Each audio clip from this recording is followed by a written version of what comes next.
ಮನಸ್ಸಿಟ್ಟು ಕಿವಿ ಕೊಡಿ, ನಿಮ್ಮ ಮನಸ್ಸಿಗೆ ನಿಮ್ಮಾಪ್ತನ ಪಿಸುಮಾತು. ಮನವೇ ನೀ ಅನಂತ ಆಕಾಶ. ಮನುಷ್ಯನ ಮನಸ್ಸಿನ ಮೇಲೆ ಮೇಲಿಂದ ಮೇಲೆ ಅವಾಗವಾಗ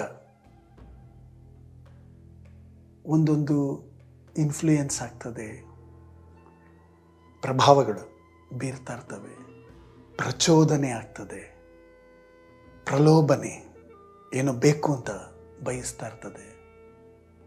ಅಂದರೆ ಆಸೆಗಳು, ಭಯಗಳು, ಮತ್ತು ಜೆನೆಟಿಕ್ ವಿಷಯಗಳು, ಅಂದರೆ ಅನುವಂಶೀಯ ಗುಣಗಳು, ಜೊತೆಗೆ ಸ್ವಾಭಾವಿಕವಾಗಿ ಆ ಮನುಷ್ಯನಲ್ಲಿ ಬೇರೂರಿರುವಂತಹ ಅಂಶಗಳು, ಅಥವಾ ಎಷ್ಟೊಂದು ಪ್ರಾಕ್ಟೀಸ್ ಮಾಡಿಕೊಂಡು ಅವನಿಗೆ ಗೊತ್ತಿಲ್ಲದಿರೋಂಗೆ ಪ್ರಾಕ್ಟೀಸ್ ಆಗಿರ್ತದೆ. It may be direct practice or indirect practice. Direct practice ಅಂತಂದರೆ ತಾನು ಉದ್ದೇಶಪೂರ್ವಕವಾಗಿ ಯಾವುದೋ ಒಂದು ಅಭ್ಯಾಸವನ್ನು ರೂಢಿ ಮಾಡ್ಕೊಳ್ಳೋವಂಥದ್ದು. ಪರೋಕ್ಷವಾದಂತಹ ಒಂದು ರೂಢಿ ಇರ್ತದೆ, ಅಭ್ಯಾಸ. ಅದೇನು ಅಂತಂದರೆ ಅವನಿಗೆ ಗೊತ್ತಿರಲ್ಲ, ಪರಿಸರದಿಂದ ಅಥವಾ ಮನೆಯವರಿಂದ, ಮನೆಯಲ್ಲಿ ಇರುವವರ ವ್ಯಕ್ತಿಗಳಿಂದ ಎಷ್ಟೊಂದು ರೂಢಿ ಆಗ್ತಾ ಹೋಗ್ತದೆ. It's an indirect practice. ಇವುಗಳೆಲ್ಲವೂ ಕೂಡ ಮನುಷ್ಯನ ಮನಸ್ಸಿನ ಆರೋಗ್ಯವನ್ನು ಅಥವಾ ಅನಾರೋಗ್ಯವನ್ನು ನಿರ್ಧಾರ ಮಾಡ್ತದೆ. ಆದರೆ ನಮಗೆ ಪ್ರಜ್ಞಾಪೂರ್ವಕವಾಗಿ ತಿಳ್ಕೊಳ್ಬೇಕಾಗಿರುವ ವಿಷಯ ಯಾವುದಪ್ಪ ಅಂತಂದರೆ, ಆರೋಗ್ಯವಾಗಿರುವುದು ನಮ್ಮ ಹಕ್ಕು. ಅಂದರೆ ಮಾನಸಿಕವಾಗಿ ಆರೋಗ್ಯವಾಗಿರುವುದು ನಮ್ಮ ಹಕ್ಕು, ಅನಿವಾರ್ಯ. ಮತ್ತು ಮಾನಸಿಕ ಆರೋಗ್ಯ ಅಂತನ್ನುವುದು ಪ್ರಯತ್ನದಿಂದ ಮಾತ್ರವೇ ಆಗುವಂತಹದ್ದು. ಪ್ರಯತ್ನ ಪಟ್ಟರೆ ಮಾನಸಿಕವಾಗಿ ಆರೋಗ್ಯವಾಗಿ ಇರಲಿಕ್ಕೆ ಸಾಧ್ಯ. ಈ ರೋಗ ಬರುತ್ತಲ್ವ, ಅದು ವಕ್ರಿಸೋದು ಅನಪೇಕ್ಷಿತವಾಗಿ, ಅಂದ್ಕೊಂಡೇ ಇರಲ್ಲ, ಬಂದುಬಿಡ್ತದೆ. ನಾವು ಕರೆದಿರಲ್ಲ, ರೋಗ ಬಂದುಬಿಡ್ತದೆ. ಕರಿದೇ ಇದ್ರೂ ಬಯಸದೇ ಇದ್ರೂ ಬಂದು ತೊಂದರೆ ಕೊಡೋದು ಅಂತಂದರೆ ಈ ರೋಗಗಳು ಮತ್ತು ಸಮಸ್ಯೆಗಳು. ನಾವು ಯಾರು ಅದನ್ನು ಬೇಕು ಅಂತ ಅಂದ್ಕೊಳ್ಳೋದಿಲ್ಲ. ಇದು ಮನಸ್ಸಿನ ವಿಷಯದಲ್ಲಾದರೂ ಸರಿಯೇ, ದೇಹದ ವಿಷಯದಲ್ಲಾದರೂ ಸರಿಯೇ. ಎಷ್ಟೋ ಸಲ ನಾವು ಆರೋಗ್ಯಕ್ಕಾಗಿ ಪ್ರಯತ್ನ ಮಾಡೋಲ್ಲ, ಶ್ರಮ ಪಡಲ್ಲ. ಏನೋ ಒಂದು ಆಲಸ್ಯವಾದ ಗುಣ ಇರುತ್ತೆ, ಅದರಿಂದ ಏನಾಗುತ್ತೆ, ಅನಾರೋಗ್ಯ ಉಂಟಾಗತ್ತೆ.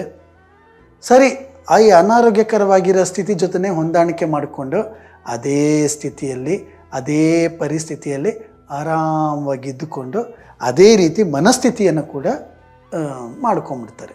ಇದು ಸಮಸ್ಯೆ. ನಾವು ಸುತ್ತಮುತ್ತ ನೋಡ್ತಾ ಇರ್ತೀವಲ್ಲ, ಈ ಸಾಮಾಜಿಕ ವಾತಾವರಣದಲ್ಲಿ ಬಡತನ, ಕೊಳಕುತನ, ಇಕ್ಕಟ್ಟು, ಕೊರತೆ ಮತ್ತು ಒಲ್ಲದ ಮತ್ತು ಒಗ್ಗದ ಪರಿಸ್ಥಿತಿ ಜೊತೆಗೆ ಹೊಂದಾಣಿಕೆ ಮಾಡೋದು, ಇವೆಲ್ಲನೂ ಕೂಡ ಅವ್ರು ಮಾಡ್ಕೊಂಡಿರೋ ರೂಢಿನಲ್ಲಿ ಅದರಲ್ಲೇ ಇರ್ತಾರೆ. ತಾವಿರೋ ಸ್ಥಿತಿಯನ್ನು ದೂಷಿಸ್ಕೊಂಡು, ಅಯ್ಯೋ ಇದು ನಮ್ಮ ಕರ್ಮ ಅಂದ್ಕೊಂಡು, ವಿಧಿ ಅಂದ್ಕೊಂಡು, ಅಥವಾ ಅವ್ರು ಯಾರೋ ನಮ್ಮನ್ನು ಈ ಸ್ಥಿತಿಗೆ ತಂದಿದ್ದಾರೆ ಅಂತ ವ್ಯವಸ್ಥೆಯನ್ನು ಅಥವಾ ವ್ಯಕ್ತಿಗಳನ್ನ ದೂರಿಕೊಂಡು ಆ ಮೂಲಕ ಮಾನಸಿಕವಾಗಿ ತೃಪ್ತಿ ಪಟ್ಟುಕೊಂಡು ಅದರಿಂದ ಹೊರಗಡೆಗೆ ಬರೋದಕ್ಕೆ ಪ್ರಯತ್ನವನ್ನೇ ಮಾಡೋಲ್ಲ. ಯಾಕೆಂದರೆ ಪ್ರಯತ್ನ ಮಾಡಬೇಕು ಅಂತಂದರೆ ಇಟ್ ರಿಕ್ವೈರ್ಡ್ಸ್ ಎಫರ್ಟ್, ಶ್ರಮವನ್ನು ಬೇಡ್ತದೆ. ಮತ್ತು ಈಗ ಯಾವುದೋ ಒಂದು ರೂಢಿಯಾಗಿ ಹೋಗಿರ್ತದಲ್ಲ, ಗಲೀಜಾಗಿರುವುದೇ ಅಥವಾ ಗುಣಕೊಂಡು ಬೈಕೊಂಡೇ ಇರುವುದೇ ರೂಢಿಯಾಗೋಗ್ಬಿಟ್ಟಿರುತ್ತಲ್ವ. ಇದಕ್ಕಿಂತ ಬೇರೆ ದಿಕ್ಕು ಮತ್ತು ಚಲನೆಗೆ ಒಗ್ಗಿಕೊಳ್ಳಬೇಕು, ಒಂದು ಹೊಸ ಪ್ರಯತ್ನ ಮಾಡಬೇಕು. ಇಂತಹ ಹೊಸ ಪ್ರಯತ್ನ ಮಾಡಬೇಕು ಅಂತಂದರೆ ಶ್ರಮ ಪಡಬೇಕು. ಈ ಶ್ರಮ ಪಡೋದಕ್ಕೆ ಆಗದೆ ಅದರಿಂದ ತಪ್ಪಿಸ್ಕೊಳ್ಳೋದಕ್ಕೆ ದೂರ್ಕೊಂಡು, ದೂಷಿಸ್ಕೊಂಡು, ಹೆಣಕೊಂಡು, ಪರದಾಡಿಕೊಂಡು ಹಿಂಗೆ ಇದ್ದು ಬಿಡ್ತಾರೆ ಹೊರತು ತಾವು ಉತ್ತಮ ಸ್ಥಿತಿಗೆ, ಉತ್ತಮ ಜೀವನ ಮಟ್ಟಕ್ಕೆ ಹೋಗಬೇಕು ಅಂತ ಅಂದುಕೊಳ್ಳೋದೇ ಇಲ್ಲ. ಇದೇ ವಿಷಯ ಮಾನಸಿಕ ಆರೋಗ್ಯದಲ್ಲಿ ಕೂಡ. ತಮ್ಮದೊಂದು ಏನೋ ಭಾವನಾತ್ಮಕವಾದ ತೊಳಲಾಟ ಇರುತ್ತೆ, ಮಾನಸಿಕ ಸ್ಥಿತಿ ಇರ್ತದೆ, ಬದುಕಿನ ರೀತಿಗಳನ್ನೆಲ್ಲ ಗಮನಿಸ್ಕೊಳ್ಬೇಕು, ಅಥವಾ ಅದಕ್ಕೆ ಅಗತ್ಯ ಆಗಿರೋ ಪ್ರಯತ್ನ ಮಾಡಿಕೊಂಡು ಹೋಗುವ ಬದಲು ಅದಕ್ಕೆ ಒಗ್ಕೊಂಡು ಹೋಗೋದು ಒಂದು ಅಡಿಕ್ಷನ್ ಅಥವಾ ಒಬ್ಸೆಷನ್, ವ್ಯಸನ ಅಥವಾ ಚಾಳಿ ಅಂತ ಹೇಳ್ಬೋದು. ಈ ಮನಸ್ತಾಪ ಮತ್ತು ಒಡಕಿ ಸಂಬಂಧಗಳಲ್ಲಿ ಒಡಕಿರುತ್ತಲ್ಲ, ಅವುಗಳಲ್ಲೂ ಅಷ್ಟೇ. ಅವುಗಳಿಗೆ ಕಾರಣನ ಗುರುತಿಸಬೇಕು, ಅವುಗಳನ್ನ ಗ್ರಹಿಸಬೇಕು, ಅವುಗಳನ್ನ ಸರಿಪಡಿಸ್ಕೊಳ್ಳೋದಕ್ಕೆ ಬೇಕಾಗಿರುವಂಥ ಪ್ರಯತ್ನ ಮಾಡಬೇಕು, ಅಥವಾ ಪರ್ಯಾಯವಾಗಿ ಇನ್ನೇನು ಮಾಡಬೇಕು ಅಂತ ನೋಡಬೇಕು. ಆದರೆ ಅವರೇನು ಮಾಡ್ತಾರೆ, ದೂರ್ಕೊಂಡು ವಿಕ್ಟಿಮೈಸ್ ಮಾಡಿಕೊಂಡು, ಅಂದರೆ ತಮ್ಮ ಬಗ್ಗೆ ತಾವು ಮರಕ ಪಟ್ಕೊಂಡು ಬೇರೆಯವ್ರ ಹತ್ರ ತಮ್ಮ ಗಂಡನ್ನು ಅಥವಾ ಹೆಂಡತಿಯನ್ನು ಬೈಕೊಂಡು ಇದು ಬಿಡೋದು. ಏನದು? ಅದೊಂದು ಅಡಿಕ್ಷನ್. ಅವರು ಚಾಳಿಗಳಲ್ಲೇ ವಿರಮಿಸುವುದು. ಯಾಕೆಂತಂದರೆ ಈ ಥರ ಚಾಳಿ ಬೈಕೊಂಡಿರೋದಿದೆ ಇದಲ್ಲ, ಅದೊಂದು ಚಾಳಿ ಆಗಿಬಿಡ್ತು ಅಂತಂದರೆ, ಅದು ರೂಢಿ ಆಗೋಗ್ಬಿಡ್ತು ಅಂತಂದರೆ ಅದನ್ನು ಮುಂದುವರಿಸ್ಕೊಂಡು ಹೋಗೋದು ಸುಲಭ. It is easy. ಹೊಸ ರೂಢಿ ಅಂತಂದರೆ ಶ್ರಮವನ್ನು ಬೇಡ್ತದೆ. ಹಾಗೆ ಎಷ್ಟೋ ಸಲ ನಮ್ಮ ನೋವಿಗೆ, ಮನಸ್ಸಿನ ನೋವಿಗೆ, ತೊಂದರೆಗಳಿಗೆ, ಲೌಕಿಕ ತೊಂದರೆಗಳಿಗೆ ಮತ್ತು ಸಮಸ್ಯೆಗಳಿಗೆ ನಾವು ಯಾವುದೋ ಒಂದು ವ್ಯವಸ್ಥೆಯನ್ನು ಅಥವಾ ವ್ಯಕ್ತಿಯನ್ನು ದೂರ್ಕೊಂಡಿರ್ತೀವಿ. ಹಾಗೆ ದೂಷಿಸುವ ಬದಲು ಅರಿಯುತ್ತಾ ಹೋದರೆ, ಅಂದರೆ ತಿಳ್ಕೊಳ್ತಾ ಹೋಯಿತು ಅಂತಂದರೆ ಅದಕ್ಕೆ ಕಾರಣ ನಾವೇ ಅಂತ ಕೆಲವು ಸಲ ಬೊಟ್ಟು ಮಾಡ್ಕೊಳ್ಬೇಕಾಗ್ತದೆ. ಇಷ್ಟೂ ಕಾಲ ನಾನು ಮಾಡಿರುವುದು ದೂರು ಮತ್ತು ದೂಷಣೆ ವಿನಾಕಾರಣವಾಗಿದ್ದು, ಇದಕ್ಕೆ ನಾನೇ ಕಾರಣ ಅಂತ ಅಪರಾಧಿ ಸ್ಥಾನದಲ್ಲಿ ನನ್ನನ್ನು ನಾನು ನಿಲ್ಲಿಸ್ಕೊಳ್ಳೋದಕ್ಕೆ ನನ್ನ ಮನಸ್ಸು ಒಪ್ಪಲ್ಲ.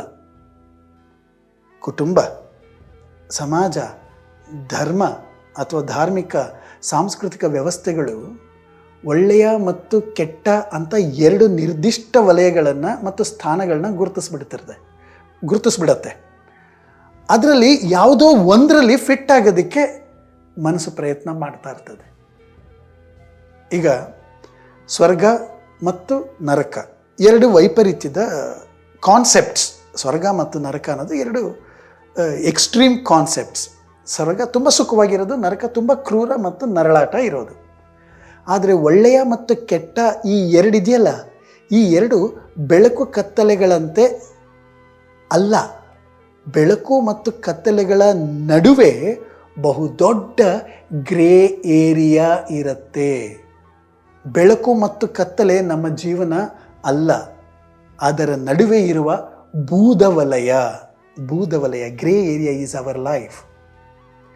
ನಾವಿರುವ ಜಗತ್ತು ಮತ್ತು ನಮಗಿರುವ ಮನಸ್ಸು ನಿರ್ದಿಷ್ಟವಾದ ಸ್ವರ್ಗವೋ ಅಥವಾ ನರಕವೋ ಅಥವಾ ಪಾಪವೋ ಪುಣ್ಯವೋ ಒಳ್ಳೆಯದೋ ಕೆಟ್ಟದೋ ಅಂತ ಗಡಿ ಇರೋವಂಥ ಚೌಕಟ್ಟಿನ ರೀತಿಯಲ್ಲಿ ಇಲ್ಲ, ಚೌಕಟ್ಟುಗಳಾಗಿ ಇಲ್ಲ. ದೊಡ್ಡ ಬೂದವಲಯ, ಗ್ರೇ ಏರಿಯಾ. ವ್ಯಕ್ತಿಗಳು ಈ ಬೂದವಲಯದ ಅರಿವಿಲ್ಲದೆ ತಮ್ಮನ್ನು ಕೆಟ್ಟ ಸ್ಥಾನದಲ್ಲಿ ಇರಿಸ್ಕೊಂಡು ಖಂಡಿಸ್ಕೊಳ್ಳೋದಕ್ಕೆ ಇಷ್ಟಪಡೋದಿಲ್ಲ. ಸದಾ ಒಳ್ಳೆ ಸ್ಥಾನದಲ್ಲಿ ಇಟ್ಕೊಂಡು ಪ್ರಶಂಸೆ ಪಡ್ತಾ ಇರಬೇಕು ಅಥವಾ ಮರುಕ ಬಯಸಬೇಕು ಅಂತ ಮರುಕ ಪಡಿಬೇಕು ಅಂತ ತಮಗೆ ಗೊತ್ತಿಲ್ಲದಿರೋ ಹಂಗೆ ತಮ್ಮನ್ನು ಪನಿಷ್ ಮಾಡ್ಕೊಳ್ತಾ ಇರ್ತಾರೆ, ಶಿಕ್ಷೆ ತಗೊಳ್ತಾ ಇರ್ತಾರೆ. ಜಗತ್ತು ಮತ್ತು ಮನಸ್ಸು ಈ ಎರಡು ಬೂದವಲಯದ್ದು, ಬ್ಲ್ಯಾಕ್ ಆ್ಯಂಡ್ ವೈಟ್ ಅಲ್ಲ. ಅದು ಎಂದಿಗೂ ಕೂಡ ಬ್ಲ್ಯಾಕ್ ಆ್ಯಂಡ್ ವೈಟ್, ಬಿಳಿ ಮತ್ತು ಕಪ್ಪು, ಕೆಟ್ಟ ಅಥವಾ ಒಳ್ಳೆಯ ಈ ತೀರ್ಮಾನಗಳಿಗೆ ಒಗ್ಗೋದೇ ಇಲ್ಲ. ಪಾಪ ಪುಣ್ಯ, ಸ್ವರ್ಗ ನರಕ, ಒಳ್ಳೆಯದು ಅಥವಾ ಕೆಟ್ಟದು ಇವೆಲ್ಲ ಅಸಾಧ್ಯದ ಮಾನದಂಡಗಳನ್ನು, ಅಂದರೆ ಇಟ್ಸ್ ಅ ಪ್ಯಾರಾಮೀಟರ್, ಇವೆಲ್ಲನ ಪ್ಯಾರಾಮೀಟರ್ಗಳನ್ನ ಅಟ್ಟಿಸ್ಕೊಂಡು ಹೋಗ್ತಾ ಅವುಗಳನ್ನ ಬಯಸ್ತಾನೆ ನಾವು ಸುಸ್ತಾಗೋಗ್ಬಿಡ್ತೀವಿ ಜೀವನವೆಲ್ಲ. ಈ ಒಳ್ಳೆಯದು ಅಥವಾ ಕೆಟ್ಟದು ಇವುಗಳಿಗೆ ಹೊರತಾಗಿ ಬೂದವಲಯವನ್ನು ಗಮನಿಸಿಕೊಂಡರೆ, ಅದನ್ನು ಒಪ್ಪಿಕೊಂಡರೆ, ಅದರ ಕುರಿತಾಗಿ ಕೆಲಸ ಮಾಡುವುದರಲ್ಲಿ ಮನಸ್ಸಿನ ಆರೋಗ್ಯ ಇರೋದು. ಈ ಗ್ರೇ ಏರಿಯಾದ ಅರಿವು ಇಲ್ಲದೇ ಇದ್ದರೆ, ಒಪ್ಪದೇ ಇದ್ದರೆ, ಈ ವ್ಯಕ್ತಿಗಳು ಏನು ಮಾಡ್ತಾರೆ, ಒಳ್ಳೆಯದು ಅಥವಾ ಕೆಟ್ಟದು, ಬೇಕು ಅಥವಾ ಬೇಡ, ಈ ರೀತಿಯಲ್ಲಿ ಹೋಗ್ತಾ ಇರ್ತಾರೆ. ಜಗತ್ತಿನಲ್ಲಿ ಯಾವ ವ್ಯಕ್ತಿಯೂ ಕೂಡ ಸಂಪೂರ್ಣ ಒಳ್ಳೆಯವನಲ್ಲ, ಜಗತ್ತಿನಲ್ಲಿ ಯಾವ ವ್ಯಕ್ತಿಯೂ ಕೂಡ ಸಂಪೂರ್ಣ ಕೆಟ್ಟವನಲ್ಲ. ನಾನು ನನ್ನ ಬ್ರೈಟ್ ಸೈಡ್ ಆಫ್ ದ ಥಿಂಗ್ಸ್ನ ನಾನು ನಿಮಗೆ ತೋರಿಸ್ತಾ ಇದ್ದೀನಿ ಅಂತಂದರೆ, of course there is a dark area behind it. ನಾನು ಉತ್ತಮವಾಗಿರುವುದನ್ನು ತೋರಿಸ್ತಾ ಇದ್ದೀನಿ ಅಂತಂದರೆ ಅಲ್ಲಿ ಇನ್ನೊಂದಿದೆ, ನಕಾರಾತ್ಮಕವಾಗಿರುವುದು. ನೀವು ನನ್ನ ನಕಾರಾತ್ಮಕವಾಗಿರುವುದನ್ನು ನೀವು ನೋಡ್ತಾ ಇದ್ದೀರಾ ಅಂತಂದರೆ of course there is something positive behind it. ಅಲ್ಲಿ ಸಕಾರಾತ್ಮಕವಾಗಿ ಇರ್ತದೆ. ನಾವು ಈ ಒಳ್ಳೆಯ ಅಥವಾ ಕೆಟ್ಟ ಇವುಗಳ ಎರಡರ ಸಿದ್ಧ ಮಾದರಿಯ ಚೌಕಟ್ಟುಗಳ ಆಚೆಗೆ ನಮ್ಮನ್ನು ಈ ಭೂದವಲಯದ ವ್ಯಕ್ತಿಗಳು, ನಮ್ಮ ಮನಸ್ಸು, ನಮ್ಮ ಜೊತೆಯಲ್ಲಿರುವವರು, ಈ ಜಗತ್ತು, ಇದನ್ನು ನಾವು ಗಮನಿಸಿಕೊಂಡರೆ ಒಬ್ಬರಿಗೊಬ್ಬರು ಸಂವಾದ ಮಾಡಲಿಕ್ಕಾಗತ್ತೆ, ಒಬ್ಬರಿಗೊಬ್ಬರು ಕಂಪ್ಯಾಷನೇಟಾಗಿ ನೋಡಲಿಕ್ಕಾಗತ್ತೆ. ಇಲ್ಲ ಅಂತಂದರೆ ಎಂದೆಂದಿಗೂ ಇಲ್ಲದ ಒಳಿತು ಕೆಡುಕುಗಳನ್ನು ಅಟ್ಟಿಸ್ಕೊಂಡು ಹೋಗೋದರಲ್ಲಿ ನಾವು ಆಯಾಸಗೊಳ್ತೇವೆ. ಸಂಬಂಧಗಳು ಮುರಿದು ಬೀಳ್ತವೆ, ಸಂವಹನಗಳು ಆಗೋದಿಲ್ಲ. ಮನಸ್ಸಿರುವವರಿಗೆ ಮಾನಸಿಕ ಸಮಸ್ಯೆಗಳು ತಪ್ಪಿದ್ದೇನಲ್ಲ, ಹೃದಯ ಇರುವವರಿಗೆ ಭಾವನೆಗಳ ತೊಳಲಾಟವು ಕೂಡ ತಪ್ಪಿದ್ದೇನಲ್ಲ. ಸಂಘರ್ಷ, ಸಮಸ್ಯೆ, ಒತ್ತಡ, ಆತಂಕ, ಸಂಘರ್ಷ ಇವೆಲ್ಲವೂ ಇದ್ದೇ ಇರ್ತದೆ. ನಿಮ್ಮಲ್ಲಿ ಯಾವುದೇ ಪ್ರಶ್ನೆಗಳಿದ್ದರೆ, ಸಂದೇಹಗಳಿದ್ದರೆ, ಸಮಸ್ಯೆಗಳಿದ್ದರೆ, ಹೇಳಿಕೊಳ್ಳಲಾಗದ, ಯಾರೊಂದಿಗೂ ಹೇಳಿಕೊಳ್ಳಲಾಗದಂತಹ ವಿಷಯಗಳು ನಿಮ್ಮನ್ನು ಕಾಡ್ತಾ ಇದ್ದರೆ ನೀವು ನಮ್ಮೊಂದಿಗೆ ಬಹಳ ಮುಕ್ತವಾಗಿ ಹಂಚ್ಕೊಳ್ಳಿ. ಹೀಗೆ ಹಂಚ್ಕೊಳ್ಳೋದ್ರಿಂದ ಏನಾಗ್ತದೆಯೋ, ಐಡೆಂಟಿಟಿ ರಿವೀಲ್ ಆಗಿ ಎಲ್ಲ ವಿಷಯಗಳು ಗೊತ್ತಾಗತ್ತೇನೋ ಅನ್ನುವಂತಹ ಭಯ ಬೇಡ. ನಿಮ್ಮ ಗೋಪ್ಯತೆಯನ್ನು ಕಾಪಾಡುವುದು, ನಿಮ್ಮ ಐಡೆಂಟಿಟಿಯನ್ನು ನಾವು ರಿವೀಲ್ ಮಾಡದೇ ಇರುವುದು ನಮ್ಮ ನೈತಿಕ ಹೊಣೆಗಾರಿಕೆ ಆಗಿರ್ತದೆ. ಹಾಗಾಗಿ ನೀವು ಈ ಕೆಳಕಂಡಂತಹ ನಂಬರ್ಗೆ ನೀವು ವಾಟ್ಸಪ್ ಮೆಸೇಜ್ ಮಾಡಬಹುದು ಅಥವಾ ವಾಯ್ಸ್ ನೋಟ್ ಕೂಡ ಕಳಿಸ್ಕೊಡ್ಬಹುದು. ಯಾರಿಗೂ ಹೇಳಿಕೊಳ್ಳಲಾಗದಂತಹ ನಿಮ್ಮ ಸಮಸ್ಯೆಗಳನ್ನು ಹೇಳ್ಕೊಳ್ಳಿ. ನಿಮ್ಮ ಬಗ್ಗೆ ಆಗಲಿ, ನಿಮ್ಮ ಸಂಬಂಧಗಳ ಬಗ್ಗೆ ಆಗಲಿ, ಅಥವಾ ನಿಮ್ಮ ಮನೆಯವರ ಮಕ್ಕಳ ಬಗ್ಗೆ ಆಗಲಿ, ಯಾವುದಾದ್ರೂ ಸರಿಯೇ.